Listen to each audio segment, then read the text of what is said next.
En février 2019, le président Donald Trump a signé un décret qui fait de la Space Force la 6e branche de l'US Air Force, et non une armée à part entière, comme le projet initial du président le prévoyait. Est-ce que cette concrétisation au rabais, quelque part, traduit un scepticisme, voire une réticence du Pentagone, ou peut-elle encore évoluer ? Oui, c'était un très fort scepticisme du Pentagone, et même à l'époque du secrétaire à la Défense, qui avait publiquement émis des réserves sur ce projet de 6e armée, et qui estimait que l'organisation actuelle suffisait en termes d'organisation, et que bien sûr on pouvait abonder des fonds supplémentaires, mais pas créer une 6e armée. L'armée attachait quand même une certaine tradition. Et donc on voit que sur de nombreux sujets, on pourrait étendre cela aux relations avec l'OTAN, aux relations avec la Russie. Le président a sa politique, il a, disons, ses intuitions pour faire court, et que les structures, ce qu'on appelle l'État profond, c'est pas du complotisme, c'est une réalité, eh bien, lutte contre cela, et très souvent quand même parvient à faire entendre sa voix, et sur de nombreux sujets, et ces 3 sujets sont emblématiques, c'est le président qui a dû céder, et on peut dire que le président fait beaucoup de bruit, effectivement, il parle haut et fort, mais en même temps, bien, on a eu plusieurs déclarations de responsables disant, bon, on le laisse parler, mais derrière, on s'arrange quand même pour que les décisions, ça soit nous qui le prenons et pas lui. Toujours dans la rubrique des ambitions spatiales américaines, lors du National Space Council du 27 mars 2019, Mike Pence a promis la Lune pour 2024 et a déclaré, je cite, « Si les fusées commerciales sont le seul moyen d'amener des astronautes américains sur la Lune dans les 5 prochaines années, alors elles seront utilisées. » Est-ce que l'administration Trump ici n'est pas en train de désavouer la NASA au profit des entreprises du New Space ? En tous les cas, on voit que certaines d'entre elles, et je pense à celle de Musk par exemple, ont des moyens qui sont presque comparables à ceux d'un État, même d'une superpuissance comme la NASA. Et donc là, on a affaire à une très vaste redistribution des cartes, parce que pendant très longtemps, le spatial, c'était régalien. Seuls des États pouvaient se permettre d'avoir une politique spatiale. Aujourd'hui, des milliardaires, en plus ayant bâti des fortunes très rapides, sont capables de venir concurrencer. Et au-delà de l'aspect spatial, c'est une remise en cause finalement des rapports de force au niveau international, puisque des individus sont en train de se doter de moyens qui autrefois ne pouvaient être que des moyens de l'État.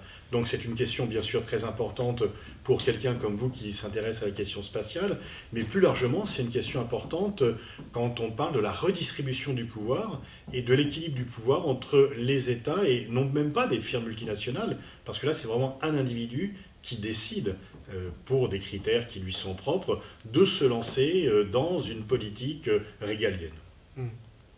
Et justement, vous parlez des rapports internationaux. Le 27 mars dernier, l'Inde a détruit l'un de ses propres satellites en utilisant un missile. Et la Chine l'a fait 12 ans plus tôt, on s'en souvient, en janvier 2007. Et d'ailleurs, les progrès chinois dans le domaine spatial sont assez galopants. On pense notamment à la sonde qui s'est posée sur la face cachée de la Lune. Sommes-nous en présence, du coup, d'une course à l'espace régionale, voire mondiale ? Alors la course à l'espace mondial, oui, c'est depuis le départ. On se rappelle quand même du bip-bip soviétique qui avait alerté les Américains, qui avait montré qu'il y avait une parité stratégique à venir entre l'Union soviétique et les États-Unis, qui avait d'ailleurs lancé la course aux armements. Et bien sûr, dans la rivalité régionale entre New Delhi et Pékin, l'Inde ne pouvait pas laisser à la Chine, de même qu'elle ne veut pas laisser à la Chine le monopole de l'arme nucléaire, elle ne veut pas laisser à la Chine le monopole de la puissance spatiale. Donc on a là une rivalité, dirais-je, régionale, mais en même temps, la rivalité sino-indienne, elle a des répercussions qui vont au-delà de cet aspect régional. Et puis, plus largement, on voit qu'au fur et à mesure, comme dans d'autres domaines, les Soviétiques et les Américains ont été les premiers, ils sont suivis de d'autres.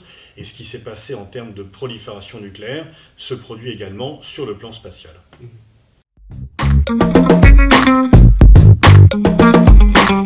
Nous allons parler du premier tour des élections ukrainiennes. Donc ma première question porte sur le bilan que nous pouvons tirer du président Poroshenko à propos de sa tentative de mettre fin à la guerre dans le Donbass, mais aussi sa politique d'austérité et ses accusations de corruption. Le bilan, forcément, il est très maigre, pour ne pas dire plat, pour ne pas dire négatif. La lutte contre la corruption n'a pas fait de progrès et il y a eu même la démission spectaculaire de l'ancien président géorgien disant qu'il ne parvenait pas à réellement mettre en place une lutte contre la corruption. dans le Donbass, rien n'est réglé. Alors bien sûr, Poroshenko n'est pas seul responsable, les Russes ont eux-mêmes, et Poutine a lui-même ses responsabilités, mais le moins que l'on puisse dire, c'est que le président Poroshenko n'a pas bougé, n'a pas tenté quelque chose, et que quelque part, en refusant de verser les salaires et les pensions aux fonctionnaires dans le Donbass, eh bien, il entérine finalement cette rupture. Alors, est-ce qu'il pourra être élu? Je ne sais pas. Mais en tous les cas, effectivement, par rapport aux promesses de lancer un cours nouveau, aussi bien sur le plan international que sur le plan stratégique, il a échoué. Et de même, il n'a pas pu opérer un plus grand rapprochement avec les Occidentaux, puisqu'on peut dire que même si ces derniers ne veulent pas trop faire la pression sur lui en termes de lutte contre la corruption ou en termes stratégiques, néanmoins, quand même, on ne peut pas dire qu'ils aient un grand appétit pour lui. Donc c'est un échec pour Poroshenko. Et plus largement, quand même, je crois qu'il faut toujours rappeler qu'avant même l'affrontement entre la Russie et l'Ukraine, en 2013, l'Ukraine n'avait toujours pas retrouvé le niveau de son PIB par habitant qu'elle avait à sa création en 1991. Donc on peut dire que finalement tous les dirigeants qui se sont succédés à la tête de l'Ukraine depuis l'indépendance, depuis la création de ce pays, ont échoué. Volodymyr Zelensky, qui incarne un professeur dans une série qui est très populaire en Ukraine, qui porte le même nom que son parti Les Serviteurs du Peuple, pourrait devenir par hasard le président de l'Ukraine au second tour. Comment expliquer la percée au premier tour de ce candidat pourtant novice en politique? Et dans quelle mesure peut-on qualifier ce candidat de candidat anti-système sur un fond de dégagisme?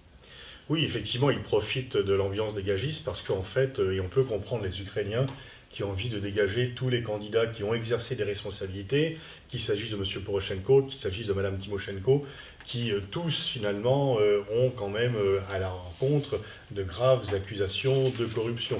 Donc quelqu'un qui vient du monde du spectacle, quelqu'un qui est populaire parce que justement il vient du monde du spectacle et qui en plus incarnait dans le monde du spectacle quelqu'un qui exerçait des responsabilités gouvernementales peut être populaire.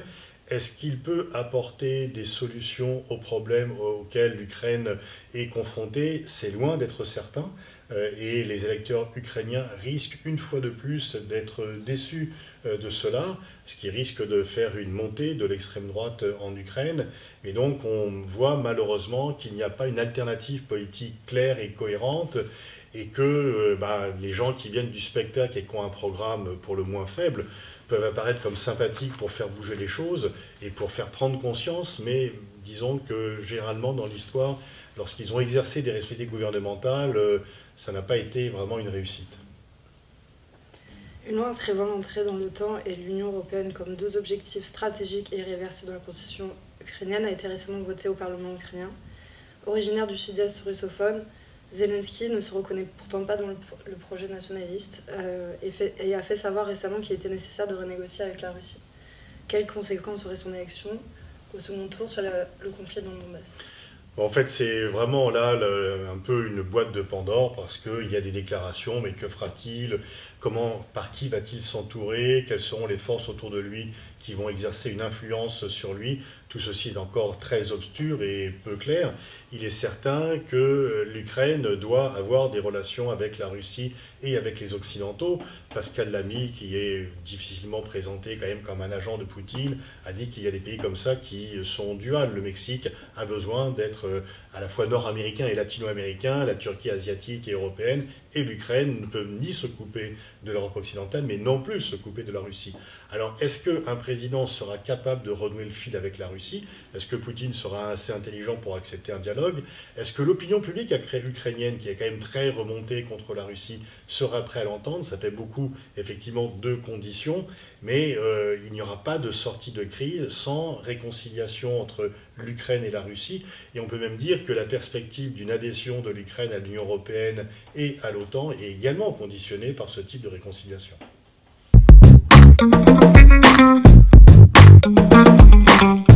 Donc les investissements directs de la Chine au sein de l'Union européenne sont passés de 1 milliard en 2008 à 35 milliards pour la seule année 2016. L'Italie et Monaco ont récemment rejoint la liste des pays de l'Union qui coopèrent avec la Chine. Ne risquons-nous pas de constater l'apparition d'une forme d'influence chinoise dans les positions officielles de certains pays européens? Cette influence existe déjà, puisque la Grèce, depuis le rachat du Pirée par les investisseurs chinois, se montre un peu marginale lorsqu'il s'agit de faire front commun. Donc la Chine a toujours eu cette tendance à vouloir diviser pour régner, comme d'autres d'ailleurs. Finalement, Trump a la même attitude par rapport aux pays européens. Et la constitution, par exemple, d'un groupe 16+1, qui réunit les pays balkaniques non membres de l'UE et des pays de l'Est qui en sont membres, fait partie de cette stratégie. Et je crois que c'est pour cela que Emmanuel Macron a opposé une réponse assez ferme à l'Élysée en faisant venir, pour répondre à Xi Jinping, à la fois Angela Merkel et Jean-Claude Juncker, donc à la fois le couple franco-allemand et la Commission européenne, pour montrer effectivement qu'il y avait une unité et qu'il ne fallait pas trop jouer sur la division. Mais la plupart des pays qui sont extérieurs à l'Union européenne tentent de jouer à la division. C'est aussi aux pays de l'UE de tenir bon et d'avoir une position la plus commune possible, ce qui n'est pas toujours le cas. Quittons le continent européen pour nous rendre en Afrique. Après l'installation d'une base militaire chinoise à Djibouti en 2017, le premier forum sino-africain sur la défense et la sécurité en juin dernier, et un marché des exportations de matériel militaire qui ne cesse de croître, nous assistons à un glissement progressif du soft power chinois vers un hard power sur le continent. Selon vous, l'objectif de la stratégie militaire chinoise en Afrique est-il uniquement d'assurer la sécurité des routes de la soie ou de permettre à terme d'assurer son hégémonie ? Et dans quelle position les Occidentaux, et en particulier la France, peuvent-ils adopter afin de mieux gérer l'ambition grandissante de la Chine en Afrique ? La Chine veut devenir la première puissance mondiale, donc effectivement, les infrastructures et les routes de la soie, c'est à la fois pour permettre mieux les exportations chinoises sur d'autres continents, et en même temps assurer l'approvisionnement de la Chine, qui est très gourmande en matières premières, et notamment en matières premières qui viennent du continent africain. Si en plus ils peuvent développer leur influence, eh bien c'est un bénéfice supplémentaire dont ils ne vont pas se priver. Et donc c'est aussi peut-être les erreurs occidentales en Afrique qui ont laissé du champ à la Chine. Et donc il faut certainement analyser de façon plus pointue ce que fait la Chine en Afrique, qui est très présente, qui effectivement développe la voie ferrée Addis Abeba-Djibouti, et été construite par les Chinois. Elle était dans un premier temps, dans les temps anciens, construite par la France. Donc là, on voit bien que la Chine veut être un acteur majeur, mais il y a d'autres acteurs. Il y a aussi le Japon, il y a aussi les Européens, et c'est aux Européens de faire front face à cela, parce que parfois, la Chine est trop présente et trop pressante, que les crédits qu'ils allouent aux pays africains sont à des taux parfois élevés, et qu'il y a le piège de la dette. Et donc certains pays africains sont à la fois heureux d'avoir un nouveau partenaire, parce que ça diversifie leurs possibilités, mais en même temps ne veulent pas tomber dans une dépendance à l'égard de la Chine.